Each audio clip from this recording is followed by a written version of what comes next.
It is a trend within the human race for generations to feud with one another. Essentially, the young and the old find fault with each other. And the millennial generation is no exception.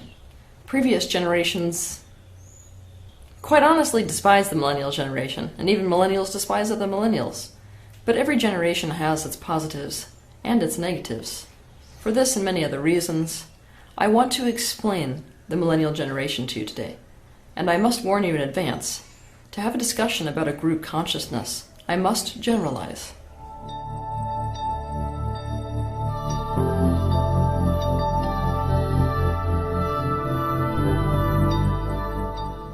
I want to begin this conversation at a high level. The millennial generation is a game-changer generation. They have come in to collapse one way of doing things and to rebuild a new way of doing things completely. They have also come to restore humanity to free will. This is part of why they have come to adulthood in the age of information, when there are so many choices. What they've come to do is to make it so that humanity does not follow the path of determinism. The path of determinism takes two roads. This is what it looks like. Either one generation does things this way, and the next generation does it the exact same way. That's deterministic. Another path of determinism is that one generation does it this way, and the other generation does it the exact opposite way. That's just rebellion, and in fact rebellion is also determinism. I say that both are determinism because both are in fact a reaction. Now this is what has happened within the human race since the dawn of time, is this reactive pendulum swinging from one extreme to the other. And the swinging of extremes from one to the other both contain dysfunction. For example, the silent generation felt it was unwise to speak out, and the baby boomers spoke out violently against things, expecting that doing so would improve things. The millennial generation was designed to get humanity out of this pendulum swing. So what we should think of them as is the cards are up in the air generation. They are the generation that is meant to see the shadows and change them. They are the generation that gets that the way things have been done will not work anymore. However, they ended up opting out of the game because of trauma and therefore contain shadows of their own. These shadows that exist within a millennial consciousness have to be seen and properly integrated. If they're not, then what's going to happen is the millennial generation will go down as the wounded generation. They're not going to be the ones to actualize this new earth. That will be subsequent generations, and in fact, the millennial generation, if they don't integrate their shadows, is going to be deeply unfulfilled for the totality of their existence. All this being said, we cannot constructively look at these wounds that exist in the millennial generation without understanding and compassion. And it is understanding and compassion which are sorely lacking in the minds of most people who correctly identify the shadows that are inherent within the millennial generation. So, with compassion and with understanding, I ask you to step forth into the space where I'm about to show you the causation of the millennial wound. If you are a millennial watching this, I want you to also approach what you're about to hear with compassion and understanding for yourself, so that you can learn how to integrate these shadows into your being and step into the new earth you were meant to come here to herald. The millennials were born in the early 1980s to the mid-1990s. To understand them, you need to understand what happened in the world from 1980 to now. You must understand childhood for the child growing up in the 1980s and 1990s. There is no possible way without writing multiple books that I could cover the myriad of failed parenting methods that existed in the 1980s and 1990s. But what I want to do is to hit some key points here so you can get a brief overview of some of the causation of the wounding. Children before the 1980s were exposed to all kinds of detrimental parenting methods and failed parenting strategies also. But most parents were unconscious about this and simply put expectations on their children, assuming that the kids would magically meet those expectations and they would all pan out okay. But it's important to know that because of what was and also what wasn't happening within society at large, there was still a chance that even with failed or poor parenting methods, that a person could still carve out an adult life for themselves that was okay. In the 1980s, views about parenting methods actually changed. Members of the boomer generation started to recognize some of the detrimental effects of those failed parenting strategies that their parents had, and so what they did is they started looking for alternatives. It was the era of the parenting book. Some of the most detrimental parenting theories, such as parent power and sleep training, were born and employed at this time, and the detrimental parenting theories made into books only increased in the 1990s. The single-family home became the norm, and divorce skyrocketed. Because of this, children lost access to many of the emotional and self-esteem resources that previous generations had access to when it comes to meeting their needs. What I mean by this is that if you look at the boomer generation, they were running around in a neighborhood of kids, so those children all count as resources for emotional needs and for mental needs and even physical needs to be met. Before the single-family household, people were living with extended relatives. Each one of those relatives is another resource that a child has for meeting their emotional and mental and physical needs. So what happened in the 1980s and 1990s with this graduation away from that structure of society is that these children began to lose resources after losing resources after losing resources. Boomers raised their children with a blend of unconsciously exactly what their parents did and also nothing like their parents did. Unfortunately for them, instead of this lead into conscious parenting, this created a damaged generation with a lot of unmet needs. Essentially, parenting in the 1980s and 1990s was a very strange blend of careless and controlling. For example, in general, parents in the 1980s did not know what to feed their kids, and therefore fed them all kinds of things that destroy a child's health. Kids were left unsupervised for large chunks of time because there was lack of awareness about many of the dangers that parents are now all too aware of. This unsupervised play came with both benefits and dangers. At the same time, parents tended to be much more controlling in certain ways, hoping to be able to dictate the outcome of their child's adult life. Parents were rigid about their children's commitment to doing well at school, getting good grades, getting a good job, doing certain things with money, behaving in ways they thought would lead to social success, etc. Millennials were also raised with the carrot and stick, punishment and reward approach. The most important thing to understand about parenting in the 1980s and 1990s is that parents essentially indoctrinated their children with the idea that if their kids followed what they said to do, that there would be a carrot waiting at the end of that rainbow. Also, that if they didn't, meaning you don't go to school and get good grades and go to this college and do these things the way that I'm saying to do them, that it would mean consequences or pain. Now, what happened with the millennial generation, these children, is that they jumped on that train. Okay, sure. And they committed their energy to doing exactly what mom and dad said. They did this not only to get approval from their parents. They did this because they genuinely believed that doing what their parents said would yield positive results for their future. And guess what? It didn't. It didn't big time. The millennials were dumped into adulthood with all forces against them. It's a little bit like a little birdie who's about to fly the nest, and when they do, they fly into a hailstorm. And guess what? That's a hailstorm that will last for the rest of their life. Not only did failed parenting methods mean that they entered adulthood with a lot of developmental delays, also, they entered society at a time of financial collapse. Guess what? That financial collapse that they entered the workforce with is one of the worst in human history. And it's one we're still suffering from today. And it's one that just got compounded. They were told that getting good grades, going to a good college, getting this type of a partner, doing these things with their money would yield positive results, and guess what? It didn't. In fact, it led them to the very thing that they had been taught to try to avoid.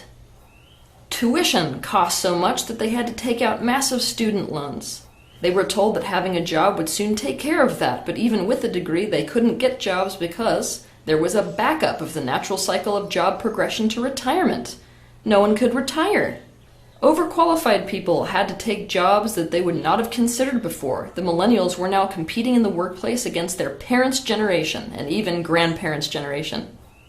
Not only could millennials not compete against their resumes, they had not been brought up for competition in the first place. In the 1980s and 1990s, there was a massive push for equality. Why? Because that was a value that belonged to the boomer generation, many of whom participated in the Vietnam War efforts, in the hippie movement. Now, obviously, for a generation that loves equality, competition is going to be devalued. Parents and teachers encouraged equality. They did things like give out participation awards and discourage competition. So now, millennials found themselves in a highly competitive environment that they were unprepared for, had debt that they could not pay back, no use for their degrees, and had to go back into entry-level jobs that they had held before and during college. These were jobs where many had to hold 2 jobs just to pay the bills. They came to terms with the fact that they would most likely never be able to own a home or be able to afford to have kids. Many moved back in with their parents not because they wanted to, but because they felt it was either that or be on the street or be stuck on a hamster wheel working their asses off to afford the rent on a crappy apartment. Suddenly the payoff or reward that they were promised would come as a result of all their hard work and investment looked like what it was: a pipe dream. A pipe dream they are still expected to go for and criticized for not achieving. And to make matters even worse, here we are in 2020, and the millennial generation is experiencing a re-traumatization relative to the COVID-19 pandemic, and most especially by those shutdown and control measures that were enacted by members of the previous generation who are currently in control in the government.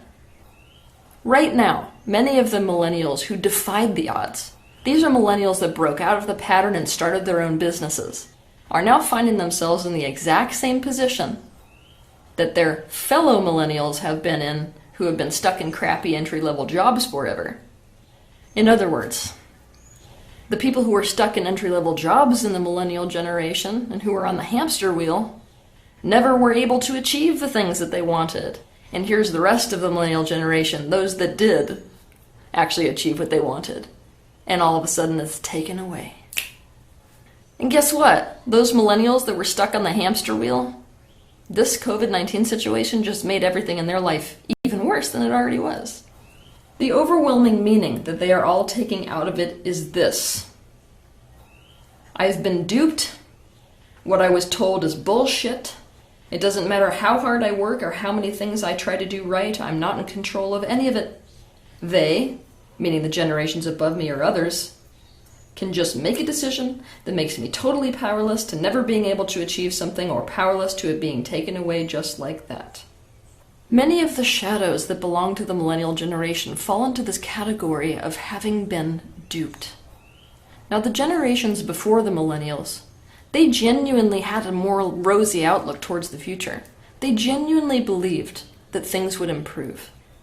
As a result, the millennial generation was sold an illusion. And because of this, they distrust authority now. They were indoctrinated with ideas about how to make society work that was fundamentally flawed to begin with. Essentially a game that was rigged against them by the very generation who they were supposed to be led into success by. This is where the millennial anger comes into play. Because there's a lot of people who comment about the fact that millennials just seem so angry at the previous generation. Like, what's your deal? Like, get over it. Like, we got over it. We're okay with our parents. Now, where previous generations could see some of the flaws and faults in their parents, they still had an attitude of, my parents did good enough that I'm now able to succeed in my life. That's what's changed with the millennial generation. The millennial generation feels completely set up for failure by the previous generation. There's a huge difference between recognizing that your parents did certain things wrong or the generation before you did certain things wrong and feeling like your parents or the generation before you literally set you up to fail. Millennials feel like they were set up for failure. They were set up for pain. Hatred arises from hurt. There's so much hurt in the millennial generation relative to the previous generation that there's actual hatred. And this COVID-19 pandemic actually revealed it, because do you want to know what happened when this hit? When this COVID-19 pandemic hit, there were many members in the millennial generation that were actually hoping that a virus would eradicate members of the generation previous to them so that they could stop being prevented from what they want, so they could stop being messed around with by a flawed game. Obviously, distrust is a natural reaction to being duped and or set up for failure. So the millennial generation is now an incredibly distrustful generation. They're a generation who's obsessed with authenticity and what's real and the truth. Millennials experienced investment of their energy in things as having no payoff whatsoever. For example, as little kids, they invested all of their energy into the family only to have divorce ruin the family. They watched their parents invest time in marriage and watched the marriage fail anyway. They put their energy into being the way that they were taught would guarantee them social success and saw that it only made them better slaves. They put their energy into school only to end up deeply in student debt and unable to get a job with their degree after graduation. They started small businesses only to lose them in this most recent pandemic. This is what burnout is all about. It's not about putting too much energy towards one thing. It's about putting so much energy towards something and having nothing pan out. That's why the millennial generation is the burnout generation. If you believe that investing your energy and effort into something is going to have no payoff, how invested are you going to be? Not very. The laziness that many people attribute to the millennial generation isn't laziness. It's lack of investment and engagement. By the way, focus is investment. When you focus on something, you're invested in it. This is the reason why millennials have such a short attention span. This is an obvious issue when it takes investment and commitment to actually create anything. Millennials have a very hard time recognizing or believing that anything positive will come out of their effort, time, and investment. Because of this, they don't have a lot of patience, because they don't believe in long-term payoff. I mean, would you, after what I just described? So its immediate results are nothing. This is a deeply disillusioned and deeply cynical generation. Along the same vein, professionalism is something that people need to have incentive for. There has to be payoff to behaving professionally in order for someone to be professional. And so many of the elements of professionalism, like dressing well or doing a good job at a task or being reliable or keeping one's emotions in control, simply seem like control tactics rather than anything that really gets them any particular payoff. Seeing that nothing really panned out has done something interesting. It's thrown millennials into an existential crisis. Another way of saying this is it's thrown millennials into a quarter-life crisis. They had to reassess their values. Now, the values that are held by millennials are not values that directly mirror the values of previous generations in the same way. But if you look at the millennial generation as a collective consciousness, their top values might actually surprise you. To generalize, they see good parenting as the most important thing. So much so that many of them will not be having children because they feel they can't be good parents. For any number of reasons, ranging from emotional reasons to financial reasons, and even the belief in a poor prognosis for the future of Earth. The millennial generation is divided relative to relationships. They went one way or another way. Either they decided that they were just going to commit to relationships where it was about casual sex or serial monogamy, or they went this way. They are so determined to solve the Rubik's Cube of how to make a relationship work that it's like an obsession. They care about finding work that is meaningful and fulfilling right now, rather than putting their energy into something that may be painful or that they don't want to do for a future payoff later.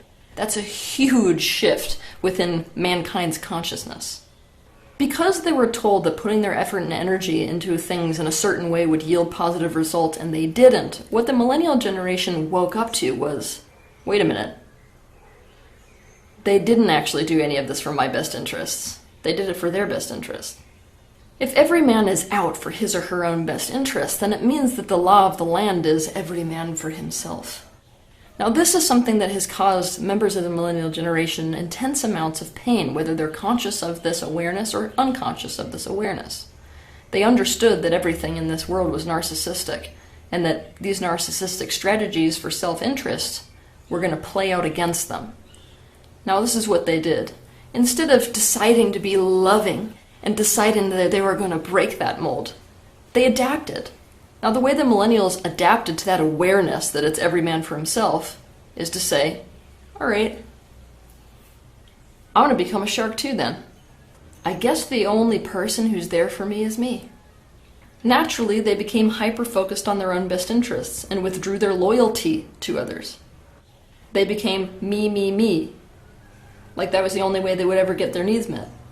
This is a narcissistic way of being that makes it very hard for a millennial to be a functional member of a team. This is a drastic contrast to previous generations. Previous generations have held the perspective that to be a success and to feel good, they had to work hard at creating and preserving relationships no matter the cost. The millennials have seen this as exactly what screwed them. So they have the reverse mentality. To be a success and feel good, you have to fight for your own best interests and keep loose connection to people and things. Looking at all this, we come to this second major wounding within the millennial generation. Remember that they put all their energy into something, working super hard, but they attained nothing as a result? That sounds familiar. Somebody else works really hard for no return. Oh yeah, slaves! Millennials truly feel the following. They were duped into becoming a slave to the system. They see that they're on a hamster wheel, and that's a hamster wheel they're unlikely to ever be able to get off of, and that them being on that hamster wheel benefits someone else. They see workforce competition and incentives programs as a ploy on behalf of authority figures to simply make them better slaves. Most of the shadows that have been ascribed to millennials, like entitlement, the demand to be seen as important and to be recognized, the complete rejection of hierarchy, and their lack of loyalty and investment within companies, are the result of this slavery perception that they hold. The life experience of the average millennial has been imbued with powerlessness, a belief in their own incapacity, and therefore low self-esteem. Now, when somebody feels powerless, incapable, and has a low self-esteem, then they believe that the things they want aren't really in their hands, meaning they're not the ones who can actualize it. It's somebody else who can actualize it. So what the average millennial does is to take what's their responsibility, my own ability to make what I want to happen, and they put it in somebody else's hands because they believe that it's there in the first place. They do this with anyone who they feel has more power in a given situation. This is what other people are calling entitled, right? You've heard that. Millennials are the entitled generation. Well, we gotta understand entitlement, right? Entitlement happens when you don't believe you can create something for you. So someone else has to. Yeah, you're the one who can create this pay raise for me. You're the one that can create the life I want. I can't do it. So if you aren't doing it, then you're screwing me. I'm not saying that their perception is accurate, but you have to understand the millennial perception in order to understand them in a workplace. To understand the millennial in a workplace, you have to imagine that you're a slave, and you're expected to be a slave for the rest of your life, and that your boss is a slave owner. If that was the lens through which you are seeing the experience, here's some questions I would ask you. What would you be sensitive to? How would you act? Either you will enter a company and fight for your own best interests and expect your needs to be the responsibility of your boss and always be on the lookout for how you're being used and exploited, and remain unattached and uninvested because there's nothing actually in it for you long term. Or you will exit the system entirely and become your own boss. Millennials play a mean zero-sum game. The reason that they do this, and by the way, for those of you that don't know what zero-sum game is, it's I win and you lose. They play a mean zero-sum game because they believe the companies or the bosses or others to be playing one with them already. For example, they walk into a company already expecting that the company is playing the zero-sum game against them. The zero-sum game being, I want to make you a slave. Remember that a slave is someone who works for almost no and therefore an unfair return. One thing I have to get you to get is that there is no work-life balance for millennials. I mean none. What millennials desire is a real reworking of what is a fair exchange for their time and energy, so that they can actually, and a reworking of economy as well, so that they can actually attain those things that they want. That house, that feeling state, those things, that existence, without having to endlessly run themselves to death on a hamster wheel that's never going anywhere.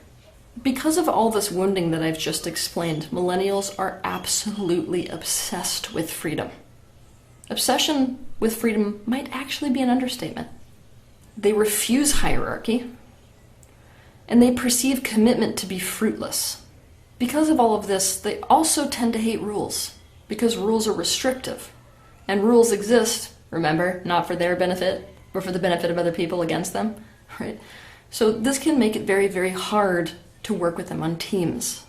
Because this is the way things are done, or because I said so, is not going to cut it for the millennial generation. It's not going to happen, especially in the information age. In defiance, many millennials operate from a mentality of the rules don't apply to me. Now this has an upside and a downside. This means that millennials can be rule breakers. How does this go positive? They're incredible innovators. A person who's like, the rules don't apply to me, can be the thing that changes everything. They're the ones that change the game. To the opposite, what's the negative?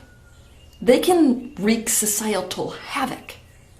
As a result of this, many millennials have embraced shadow freedom. Now this is what is frustrating a lot of people looking at the millennial generation, even millennials frustrated with other millennials.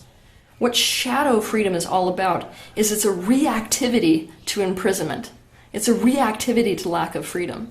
It's not in and of itself free will. It's not an in-alignment form of freedom. Some examples of shadow freedom are refusing to commit to anything, or better said, commitment to non-commitment. Refusing to assume responsibility for anything, remaining unattached and uninvested so you can change course at the drop of a hat, choosing to be the king of a country with only one citizen rather than a lower-ranking member of a larger kingdom, etc. Many millennials have gotten to a point, and many more are getting there right now in this recent pandemic situation, where they're looking at their life and what they're seeing is that no amount of energy that they put towards anything is ever going to guarantee for them to get those things that guarantee them a good life. It's basically futile. And what happens when a person in any generation, right now it's millennials, sees this, is that some of them give up. These people who give up, they develop an attitude of, what's the point? Now when you are walking through life with an attitude of, what's the point? You just drop going for any future goal, and it all becomes about instant gratification, in the form of distraction and even addictions. Millennials who have reached this point can feel quite lost and fickle, and float from one job to the next, and from one passion to the next, and one relationship to the next.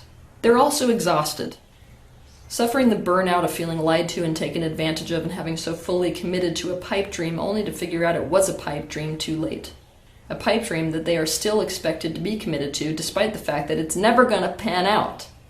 Most feel they will be paying the consequences for believing their parents and getting on that hamster wheel forever.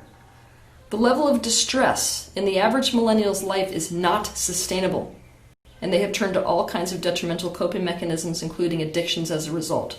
Now, if you'd like to look into that, you can go ahead and look up the research. The research shows that the millennial generation has more stress and distress as a part of their day-to-day life than any generation in history. I find that particularly distressing, seeing as how other generations were drafted. They were in wars. This is the first pandemic that's ever happened to the human race, even though what's happening is unprecedented. So, if the millennial generation is the most stressed out generation, we've got a serious issue on our hands. On top of all of this, they are also shamed and guilted for turning out distrustful. Turning out entitled, which by the way they see as simply fighting to not be taken advantage of.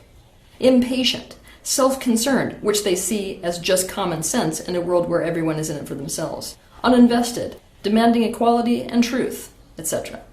Bottom line is, the millennials are struggling. And the baby boomer generation has not passed the baton in any way. And this is also what's frustrating the millennial generation. They're being told that they have to be adults, but they're also being treated like they aren't adults. When the baton is not passed, they have no actual control over the society that they live in. The previous generation has all the control still, but tells the millennial generation, grow up. Millennials perceive themselves to be on a hamster wheel to becoming a slave. Now, millennials have one of three reactions to this. Either 1, they try to win at that game of the hamster wheel. 2, they get off the hamster wheel entirely. Or 3, they stand up to the slave master. And many of the millennials who have succeeded have done so by going rogue.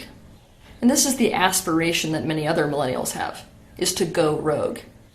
In other words, if you can't fix the system and you can't win at the system, pull your energy out of it and destroy the damn thing.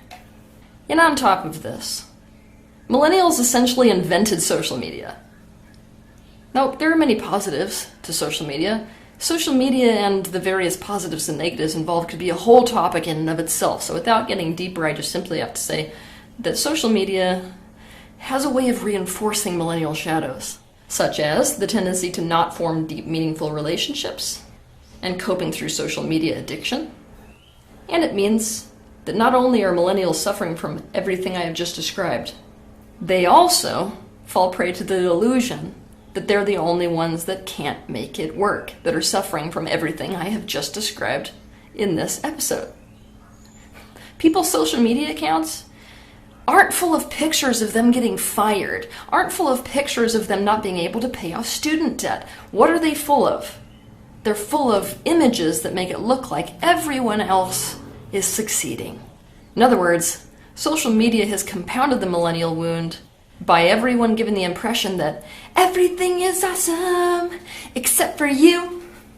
This means millennials are struggling from loneliness in a big way, and also the shame of feeling like they alone aren't making anything work.